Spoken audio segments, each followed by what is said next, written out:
Sejam todos bem-vindos ao CEGESP, Centro Guarapavano de Estudos e Práticas Espíritas. Para iniciar, temos algumas informações das atividades que ocorrem durante a semana, para que as pessoas que desejarem a participação nas atividades do domingo necessitam inscrever-se através do grupo de WhatsApp, onde na quinta ou sexta-feira, durante a semana, é disponibilizado a lista para que cada um possa fazer as inscrições e nós possamos cumprir o protocolo de cuidados de saúde. Quem desejar trazer água fluidificada pode trazer na sua garrafinha e deixar lá na frente no balcão de entrada e ao sair lembrar de apanhá-la. Aqui o passe será agora de maneira coletiva, cada um pode acomodar-se tranquilamente nos seus lugares e pode ter certeza que terá o mesmo efeito do passe individual ocorrido na cabine de passe. Atendimento fraterno. Ele ainda continua nas quartas-feiras, a partir das 14 horas até as 17, e o atendimento é individual. No domingo, até findar este ano, à noite também, às 19 horas, teremos uma atividade parecida com esta, com o Evangelho, né? A fluidificação da água, o passe coletivo. Para dar início, vamos convidar a nossa irmã Ana Paula para que possa fazer a leitura de hoje. Bom dia a todos e a todas. Renasce agora. Aquele que não nascer de novo não pode ver o reino de Deus. Jesus. João capítulo 3, versículo 3. A própria natureza apresenta preciosas lições nesse particular. Sucedem-nos os anos com matemática precisão, mas os dias são sempre novos. Dispondo assim de 365 ocasiões de aprendizado e recomeço, anualmente. Quantas oportunidades de renovação moral encontrará a criatura no abençoado período de uma existência? Conserva do passado o que for bom e justo, belo e nobre, mas não guardes do pretérito os detritos e as sombras, ainda mesmo quando mascarados de encantador revestimento. Faze por ti mesmo, nos domínios da tua iniciativa, pela aplicação da fraternidade real, o trabalho que a tua negligência atirará fatalmente sobre os ombros dos teus benfeitores e amigos espirituais. Cada hora que surge pode ser portadora de reajustamento. Se é possível, não deixes para depois os laços de amor e paz, que podes criar agora, em substituição às pesadas algemas do desafeto. Não é fácil quebrar antigos preceitos do mundo ou desdenovelar o coração a favor daqueles que nos ferem. Entretanto, o melhor antídoto contra os tóxicos da aversão é a nossa boa vontade, o benefício daqueles que nos odeiam ou que ainda não nos compreendem. Enquanto não demoramos na fortaleza defensiva, o adversário cogita de enriquecer as munições, mas se descemos a praça, desassombrados e serenos, mostrando novas disposições na luta, a ideia de acordo substitui, dentro de nós e em torno de nossos passos, a escura fermentação da guerra. Alguém te magoa? Reinicia o esforço da boa compreensão. Alguém te não entende? Persevera em demonstrar os intentos mais nobres. Deixa-te reviver cada dia, na corrente cristalina e incessante do bem. Não ouvides a assertiva do Mestre? Aquele que não nascer de novo não pode ver o reino de Deus. Renasce agora em teus propósitos, deliberações e atitudes, trabalhando para superar os obstáculos que te cercam e alcançando a antecipação da vitória sobre ti mesmo no tempo. Mais vale auxiliar ainda hoje que ser auxiliado amanhã. Do livro Fonte e Vida, ditado pelo Espírito Emmanuel, psicografia de Francisco Cândido Xavier. Vamos orar. Amado Deus e Criador, irmãos que nos assistem, querido amigo Jesus, gratos somos pela oportunidade de termos a chance de aprender dia após dia, por estarmos nesta casa de oração e estudos, por termos o amparo e porque nos proporciona um pouco mais de conhecimento. Ilumina as nossas mentes, nossos corações, para que a mensagem seja bem recebida, para que possamos trabalhá-la bem em nosso ser, para que possamos levar adiante a mensagem do Cristo a todos aqueles com os quais nos encontremos nesta jornada. Ampara-nos em nossas dificuldades, para que possamos renascer a cada momento, a cada dia, a cada novo pensamento, a cada pensamento positivo, a cada atitude positiva, que o nosso espírito esteja mais forte, mais firme, mais conhecedor das coisas do alto, das coisas do bem, das coisas do amor. Rogamos a Ti que ampare também, Senhor, com todo o amor possível, aqueles que porventura necessitam ainda muito mais do Teu carinho, da Tua presença, aqueles que, por um motivo ou outro, não estão conseguindo participar de reuniões, encontros ou estudos, que possam ser alcançados pelo Teu amor e pela Tua misericórdia. Neste momento tão sensível em que nos encontramos, Senhor, com todas as dificuldades e com todo essas situações para afindar este ano de 2020, que possamos estar unidos no espírito de amor, no espírito de doação, no espírito de conduta fraterna, e possamos aumentar as vibrações no bem. Gratos te somos, que assim seja. Olá, sejam bem-vindos ao Centro Guarapuavano de Estudos e Práticas Espíritas, o nosso CEGESP. Também aqueles que nos assistem pelo canal do CEGESP no YouTube, sintam-se todos abraçados, acolhidos nessa nossa casa de oração, nessa casa de refazimento espiritual, tão necessária para nós nos dias de hoje. Hoje nosso propósito é provocar em vocês algumas reflexões acerca de um tema bastante polêmico, principalmente no que tange o Espiritismo em relação a outras doutrinas, a outras religiões.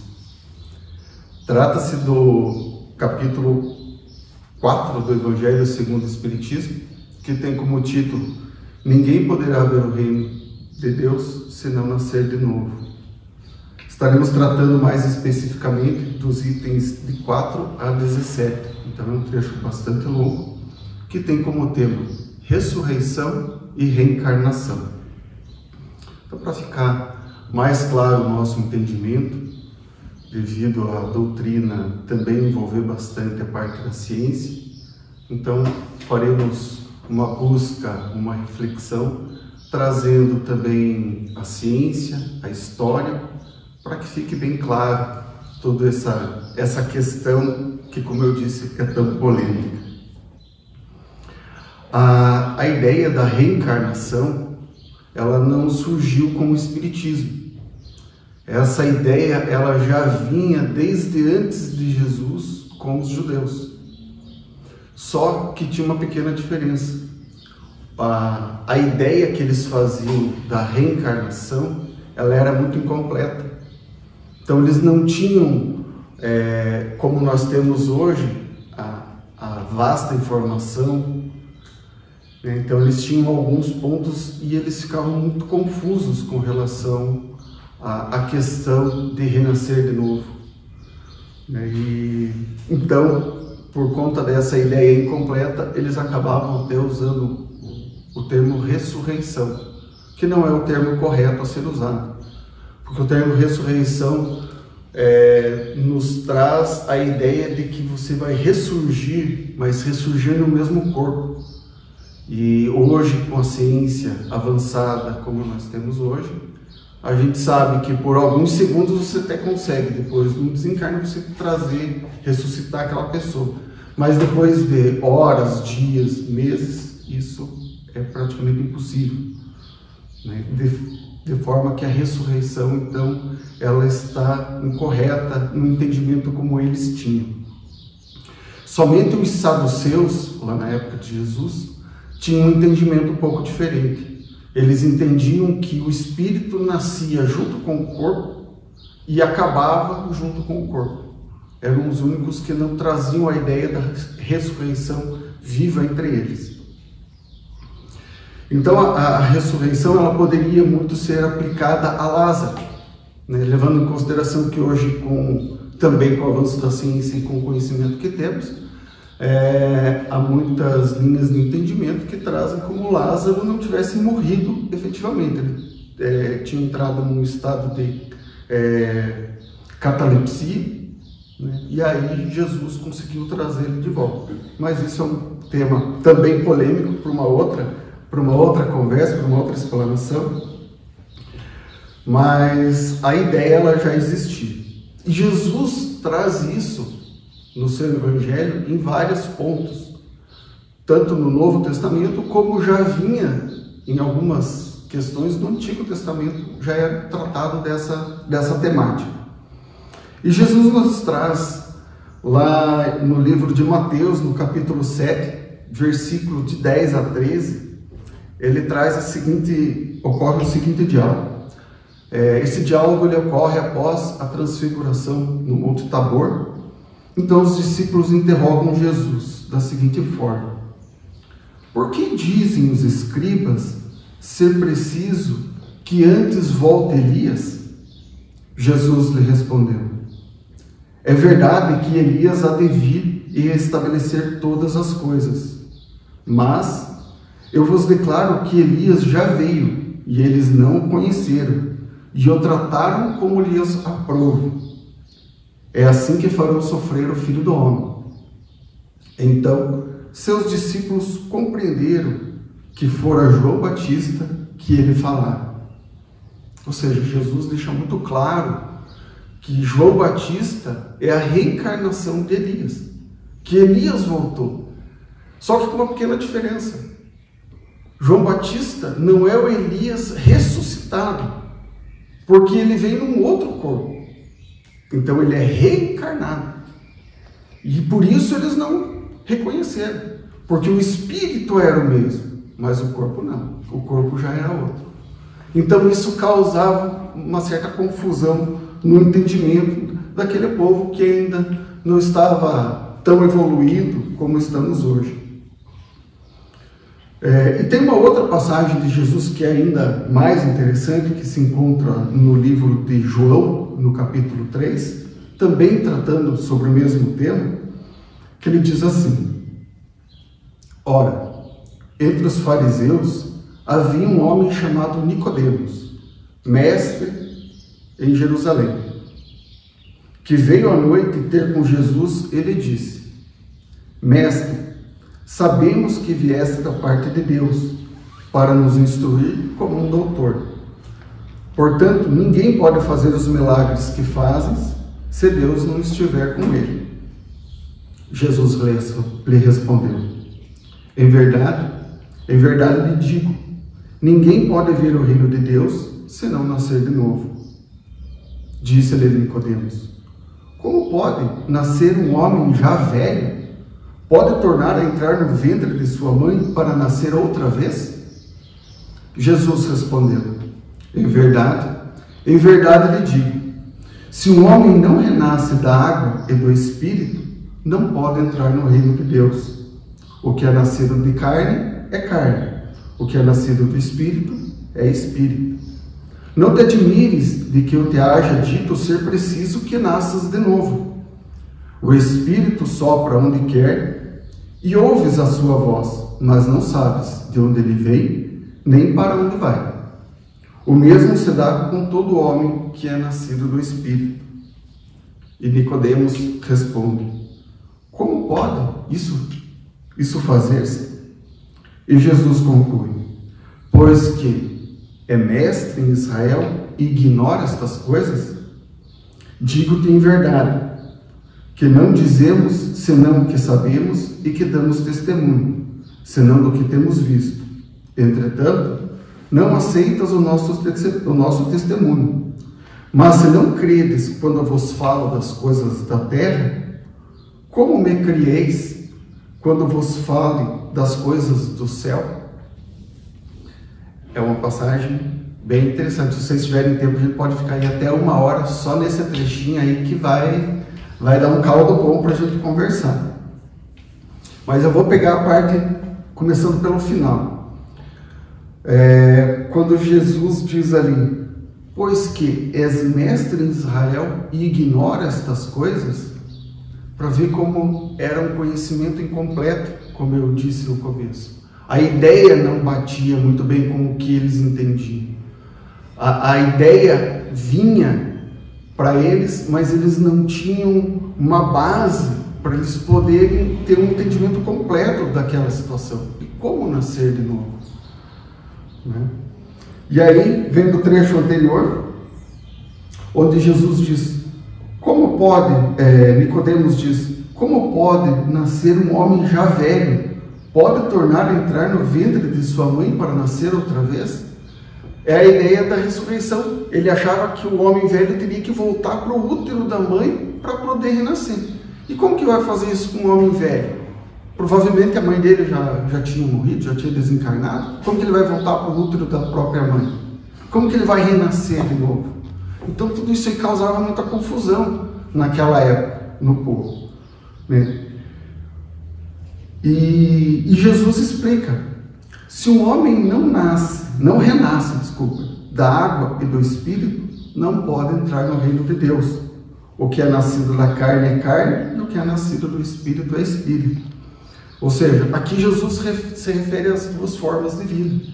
A vida terrena, que nós temos aqui, e a vida espiritual. E ele utiliza o termo água, porque para os judeus, na Gênese mosaica que eles usavam, a água é o elemento gerador absoluto. Então tudo saiu da água, tudo começou com a água. Então a água é o símbolo da natureza material para aquele povo. Assim como a inteligência é o símbolo da natureza espiritual para eles.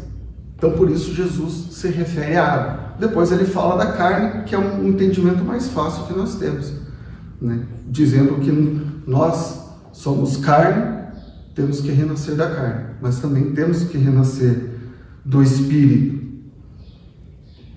né? E daí ele segue, não te admires que eu te haja dito ser preciso que nasças de novo. E aí ele deixa explícito que é necessário o renascimento da carne e o renascimento do Espírito, que pode ser esse renascimento que nós temos todos os dias, de tentar todos os dias renascer e renascer melhor.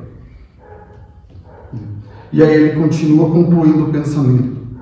O Espírito sopra onde quer, e ouves a sua voz, mas não sabe de onde vem ele, nem para onde vai.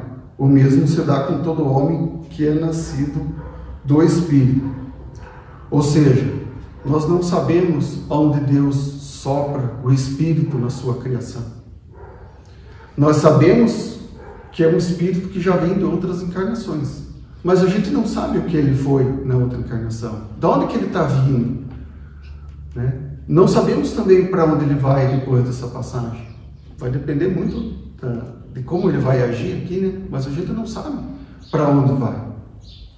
Mas esse ponto ele é muito importante, porque aí nós comprovamos que Jesus está dizendo que o Espírito não nasce junto com o corpo. Porque se nascesse junto com o corpo, ele ia dizer, sabemos de onde vem. Vem junto com o corpo, nasce o corpo e nasce o Espírito. Morre o corpo, morre o Espírito, acabou. Não, mas a gente não sabe aonde vem. Então aí fica muito claro e muito específico essa questão da pré-existência do Espírito, bem como da pluralidade das existências. E tem uma outra passagem também para concluir essa primeira parte, que também está lá em Mateus, no capítulo 11, versículo de 12 a 15, que está ainda mais explícito essa questão da reencarnação explicada por Jesus.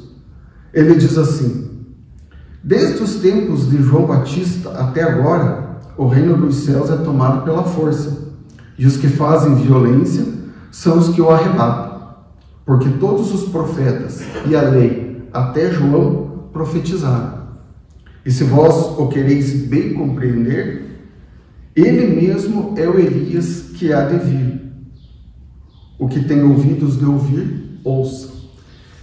Esse texto a gente tem que dar uma trabalhadinha nele para ficar bem claro, porque no livro de João pode ser entendido um pouco como um sentido figurado, o nascer de novo, com o batizado, alguma coisa assim. Mas aqui no livro de Mateus ele está explícito, né? Porque ele está relatando João Batista. João Batista, se ele tinha desencarnado fazia muito pouco tempo. E aí ele diz, desde os tempos de João Batista até agora. Na verdade, quando ele está falando isso, ele está se referindo a João Batista quando era Elias. Porque depois de Elias, todos os profetas profetizaram que o Elias iria voltar. Né? Então ele está dizendo que desde os tempos de João Batista profetizaram, desde os tempos de Elias foi profetizado que Elias iria voltar. E daí, se vós o queres bem compreender, ele mesmo é o Elias que há de vir. Não fica sombra de dúvidas de que João Batista foi a reencarnação do profeta Elias. Né? Isso está muito claro, fica muito explícito. E no final ele ainda coloca um trechinho que frequentemente Jesus usava no final das suas frases, que é: o que tem ouvidos de ouvir, ouça. Ou seja, nem todo mundo tinha a capacidade de compreender certas verdades. Somente aqueles que tinham um entendimento,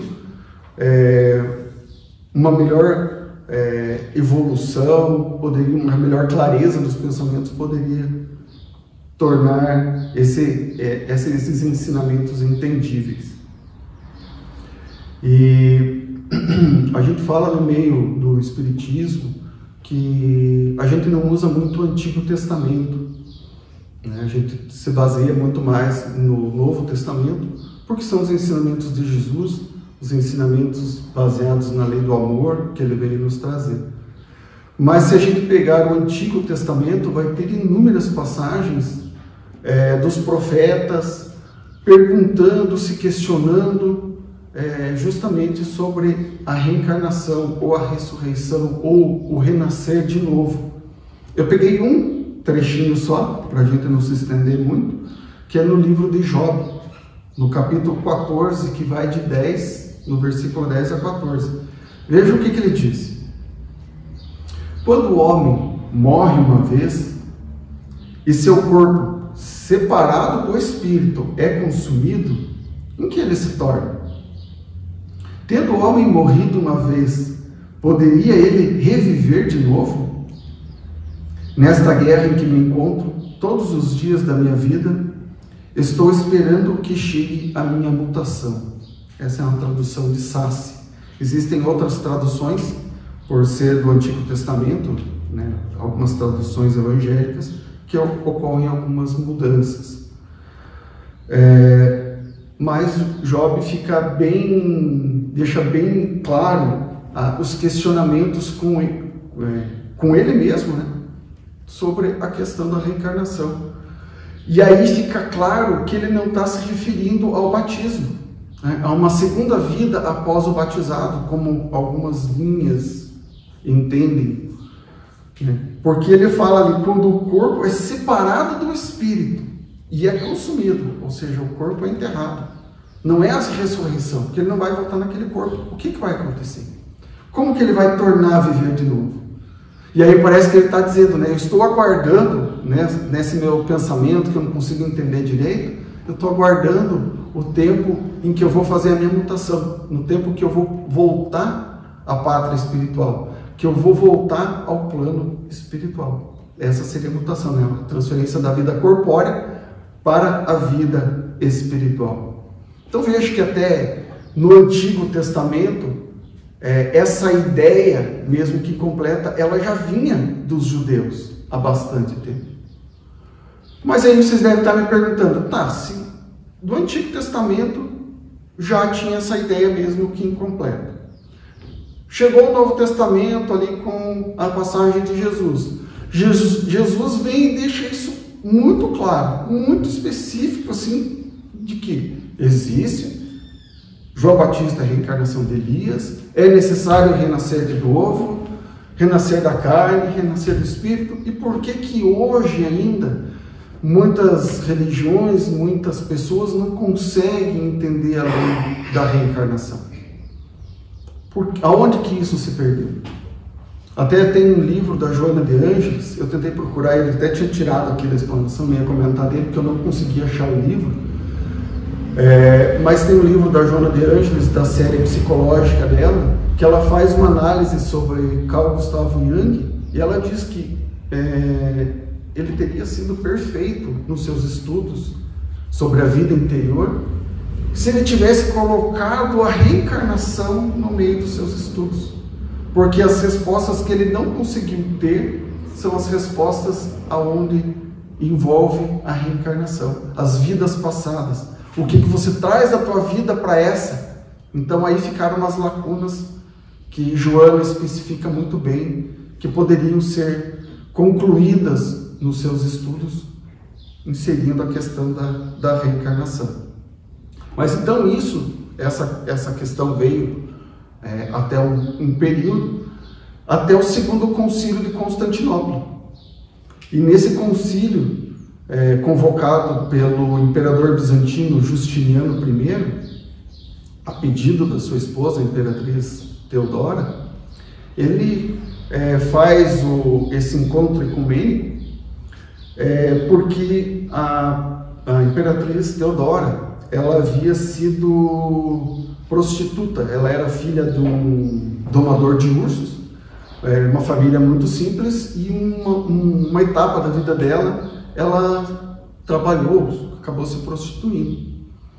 E aí, quando ela se torna imperatriz, as mulheres do meretrício, elas começaram a achar que a profissão delas era muito nobre. Então elas começaram a dizer, a nossa profissão é nobre porque a imperatriz tinha a mesma profissão que nós, antes de ser imperatriz. Então é uma profissão nobre. E ela, morrendo de vergonha e não querendo que aquilo fosse realmente exposto, ela manda aniquilar todas as prostitutas que existiam naquela região. Dava em torno de 500 prostitutas. E aí mais tarde Teodora recebe os ensinamentos dos essênios, que tratava da reencarnação, que falava da reencarnação, de uma vida depois, da causa e efeito, de tudo aquilo. Então ela começou a se questionar que tudo aquilo poderia, aquela ideia de reencarnação poderia prejudicar ela nas vidas passadas, nas vidas futuras. Então ela chama o imperador e convoca esse concílio, na qual a reencarnação ela é abafada, né? Ela passa por uma supressão. Então ninguém mais pode falar de reencarnação, ninguém mais pode usar o termo reencarnação. Reencarnação não existe e ponto final. Então daí começou outras linhagens de entendimento que a reencarnação não existe. Reencarnação não existe, existe a ressurreição, que foi a de Jesus, ponto, acabou. Então, desses 1500 anos para cá, porque isso foi em 553, quase nesses 1500 anos, essa ideia ela foi sendo bastante abafada. Só que a gente acha que a gente tem esse controle, né? De querer abafar, de querer dizer que não existe, de querer mudar conforme o nosso bel prazer. Só que aí vem o Espiritismo. E o Espiritismo traz o ensinamento dos Espíritos. E esses Espíritos vêm e nos mostram, nos provam por A mais B, a existência dessa lei, desse fenômeno, que é a lei da reencarnação. Não deixando dúvidas novamente. Então,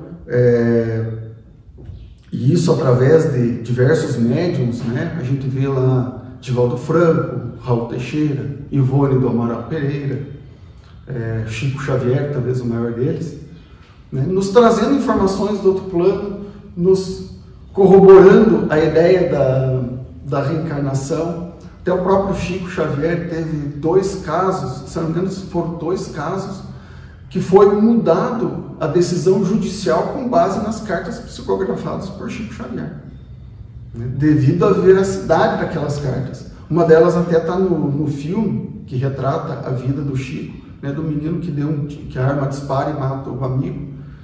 E a carta ela vem e não vem somente, ele não matou. É o apelido do vô, são detalhes que só aquele núcleo familiar conhecia e que não tinha como outra pessoa conhecer, né? Então, esses fatos vêm nos mostrando que foram 1500 anos de engano, querendo esconder algo que nós não podemos esconder. Até porque isso já vem no nosso subconsciente. Porque a gente encontra, eu tenho, a minha família 90% eu acho que é católica, e eu escuto frequentemente eles dizendo, porque na outra vida eu devo ter jogado pedra na cruz. Como assim na outra vida? Mas então você acredita que você já viveu outras vezes? Você acredita em reencarnação? Fica meio sem saber o que responder, mas aquilo já está dentro deles. Eles já vêm com aquilo porque eles já estão reencarnando. Não adianta dizer que não tem, se eles já viveram aquilo. Embora tenha um esquecimento, a gente ainda tem algumas reminiscências do nosso passado, né? E isso aflora a qualquer momento. E isso acontece não só no meio espírita. Até esse ano, nós somos juntos aqui com a Vanilce na Conferência Espírita, no Paraná, e eu sou meio maníaco por livro. Então eu fiquei um tempo lá na livraria Mundo Espírita, lá na conferência, dando uma olhada nos títulos. E aí, de repente, eu me deparei com um livro que não é espírita sendo vendido na livraria espírita, que é o livro A Volta, que conta a história do James Huston Jr. A história é tão fantástica que ela é vendida no meio espírita, mesmo sem ser espírita, porque ela diz tudo que o espiritismo tudo não, mas muita coisa do espiritismo, sem estar dizendo, porque é espírita, tem que acreditar porque é espírita. Muitos de vocês já devem conhecer essa história. É a história do menininho que com 2 anos ele começou a ter sonhos, ter pesadelos, e sempre envolvendo aviões, guerras. E aí ele começa, imagine isso, 2 anos e pouco. E aí vai passando o tempo, ele vai dando nome dos aviões para o pai dele, dos caças. Aí o pai dele, estimulado, resolve levar ele, acho que era 4 de julho, que é a data comemorativa lá nos Estados Unidos, ele leva num aeroporto, já que o menino é tão fissurado assim por avião.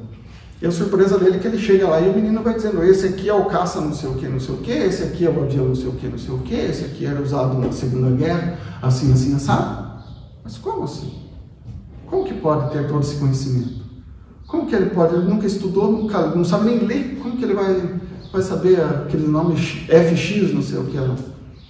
E aí, o tempo vai passando, daqui a pouco ele se recorda de um amigo dele que havia morrido. E aí o pai dele vai atrás, descobre que foi um herói da Segunda Guerra, que pilotava um avião, que ele dizia que a pessoa dá o nome completo. O nome completo do avião que estava pilotando, a data, que foi abatido e tudo mais. Aí, né, já fica aquele negócio, né? Alguma coisa tem de diferente com esse menino. Aí o nome dele é James também. Então, demora um pouco o entendimento por causa disso, porque ele se refere ao James, mas o James da vida passada, e os pais acham que ele está falando dele, do James que ele é e tal, até que ele diz que ele é o James Huston Jr., que ele viveu nos Estados Unidos, que ele lutou na Segunda Guerra, num caça tal, foi abatido em tal região pelos japoneses, assim, assado, e aí o pai dele vai ver e realmente a história bate 100%. E aí você vai explicar o quê? Para uma criança de 5 anos que está dizendo isso para você? Nem 5 anos. Então isso comprova fora do espiritismo, que a reencarnação ela é um fato existente, uma lei da natureza divina presente em nossas vidas. E tem também aquele livro, né? Eu li o livro, mas tem o filme Minha Vida em Outra Vida, que a mulher começa a desenhar o mapa, começa a desenhar a igreja do lugar que ela nunca foi. E ela mora nos Estados Unidos, e daí ela começa a pesquisar, e daqui a pouco ela descobre que essa é uma cidade lá no interior da Irlanda. E ela sabe o nome de pessoas e tem sonhos, e faz uma vaquinha com os amigos e vai até a Irlanda. E daí lá ela sabe, no livro tem o desenho dela da igreja e tem a foto da igreja. Então, igual, nunca tinha visto. E aí ela vai atrás lá na casa onde ela morava, e começa a pesquisar lá, e ela chega a encontrar, inclusive, a filha mais nova dela, que já era uma senhorinha bem velhinha e que ainda estava viva. Então é muito emocionante, muito interessante essa história. Não é espírita, mas trata da reencarnação como um fato que realmente aconteceu. Né? Isso tudo a gente já vem aprendendo desde o tempo de Kardec. Né? Porque Kardec já trouxe na codificação ele já trouxe esses ensinamentos, e a gente pôde já ir bebendo dessa fonte e aprendendo já antes de ter essas histórias fora do espiritismo, né, que comprovam a existência do fato. E no meio espírita a gente tem também muitas histórias interessantes que envolvem reencarnação. Nós temos livros extraordinários, por exemplo, os que contam a história das reencarnações de Emmanuel, né? Há 2000 anos, a próxima encarnação dele 50 anos depois, a próxima encarnação depois dele que é em Ave Cristo. Então a gente consegue traçar um panorama, você lê a vida dele, o que ele fez, como que ele agiu naquela encarnação, na próxima encarnação o que ele foi, como que ele agiu, como que ele é. E nós vamos chegar até na encarnação em que ele veio a ser o padre Manuel da Nobre, o primeiro padre jesuíta a rezar uma missa no Brasil, né? Funda o colégio São Paulo, que depois dá nome à cidade. Então, todas essas informações, né, a gente recebia através do nosso Chico, que trazia histórias muito interessantes com a ajuda dos espíritos amigos. Temos também uma história bem interessante, só para a gente terminar, que é a história da Joana d'Arc, né, que é a reencarnação de Judas Iscariotes, e que reencarnou como Joana d'Arc na França, quando a França estava sendo derrotada na Guerra dos 100 Anos pelos ingleses. Já Paris já tinha sido tomado, boa parte da França, lá do norte da França, já pertencia aos ingleses, e sai Joana d'Arc com 17 anos, do interior da França, analfabeta. Vai até o rei Carlos e diz que ouve vozes dos espíritos e que ela sabe como derrotar os ingleses. Imagine a reação de um rei ouvindo uma menina de 17 anos, analfabeta, dizendo que ela sabe como derrotar. Imagine como que foi para ela conseguir colocar na cabeça dele que ele mandasse o exército obedecer ela, né? Mas eles obedecem, ela insiste tanto que eles obedecem e conseguem fazer uma reviravolta naquela guerra, conseguem expulsar os ingleses com a ajuda dela, seguindo o que ela dizia, né? E aí ela é queimada viva na fogueira, mas Joana d'Arc é a padroeira dos franceses, devido à importância que ela tem na reconquista da França frente aos ingleses. No livro Crônicas do Além-Túmulo, de Humberto de Campos, já desencarnado, Humberto de Campos, ele narra um encontro com Judas às margens do Rio Jordão, onde ele tem essa conversa e Judas vai comentando com ele e diz que já reencarnou como Joana d'Arc e tudo mais. É um diálogo muito interessante. Se vocês procurarem no Google, com certeza vão conseguir encontrar com facilidade. E temos também uma obra do Leon Denis, que retrata a vida da Joana d'Arc, na conversa com os espíritos, a reencarnação dela, como foi, que também é bastante interessante. E nós temos fatos inúmeros aí para contar, poderia passar o dia inteiro conversando sobre essas reencarnações. De João, como Francisco de Assis, enfim, são inúmeras. Mas isso tudo para comprovar que aquela ideia, naquele momento, de Jesus era incompleta. Agora a gente já não tem mais desculpa. Agora a gente já tem a ideia, já tem os fatos e já tem as comprovações. Então nós temos que nos basear na nossa existência atual, levando em consideração que nós já tivemos vidas passadas com erros e que nós teremos uma vida futura. E que essa vida futura vai depender da vida que nós estamos tendo agora. Então vamos procurar dar o nosso melhor, procurar viver da melhor forma possível, seguindo os ensinamentos de Jesus, os ensinamentos trazidos pelos Espíritos, porque é isso que nos ajudará a ter vidas melhores no futuro. E para finalizar, eu quero fechar com uma frase que é uma das mais conhecidas no meio espírita e que eu vejo que sintetiza todo esse conhecimento que nós temos a respeito da reencarnação. É uma frasezinha bem curtinha, que é: nascer, viver, morrer, renascer ainda e progredir sempre. Tal é a lei. Essa é uma grande verdade que Kardec nos deixou. Um ótimo dia a todos, um ótimo domingo. Muito obrigado. Que fiquemos em paz. Irmãos, oremos. Mestre, amigo de todas as horas, espiritualidade que rege os trabalhos dessa casa, agradecemos o amparo nas atividades de hoje.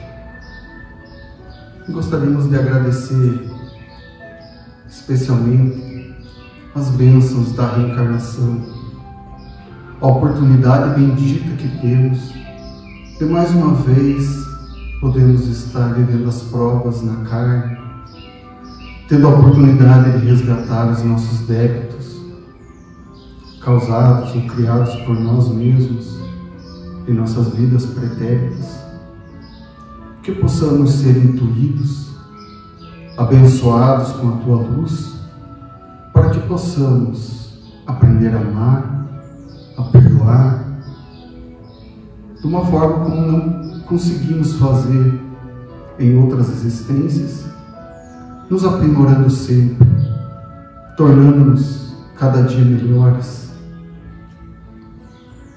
Pedimos também, Mestre, que abençoe a todos os nossos irmãos que têm retornado à pátria espiritual, vitimados pela Covid, seus familiares, que sejam amparados, abençoados e que continuem tendo fé que o nosso Mestre Jesus está no comando, que tudo isso se faz necessário para que possamos passar no estágio do mundo de provas e expiações para um plano mais elevado, mais evoluído. Pedimos também, Mestre, que abençoe as inúmeras vítimas que, por conta da pandemia, do momento em que passamos, vem tendo ideias suicidas, cometendo suicídio. Ajude, Mestre. Eles necessitam tanto do nosso amor, do nosso amparo. Pedimos, Mestre, que possamos seguir a nossa caminhada, trilhando o caminho que planejamos, passo a passo, na nossa senda evolutiva, rumo aos planos mais elevados. Pedimos também que nos abençoe, bem como todos os trabalhadores, frequentadores desta casa, que possam voltar em segurança para os seus lares, para as suas famílias. tendo uma semana abençoada, com muita responsabilidade, que esse final de ano continue sendo esse aprendizado, esse tempo de reflexão para o nosso aprimoramento, e que o ano seguinte possa ser um ano mais tranquilo, possamos voltar aos nossos encontros, aos nossos estudos, que possamos voltar a nos abraçar, trocar as nossas boas energias, as nossas boas vibrações, a qual certamente todos estamos carentes disso. Fica conosco, Mestre, nos intuindo, nos guiando, nos iluminando, nos abençoando, hoje e sempre. Que assim seja.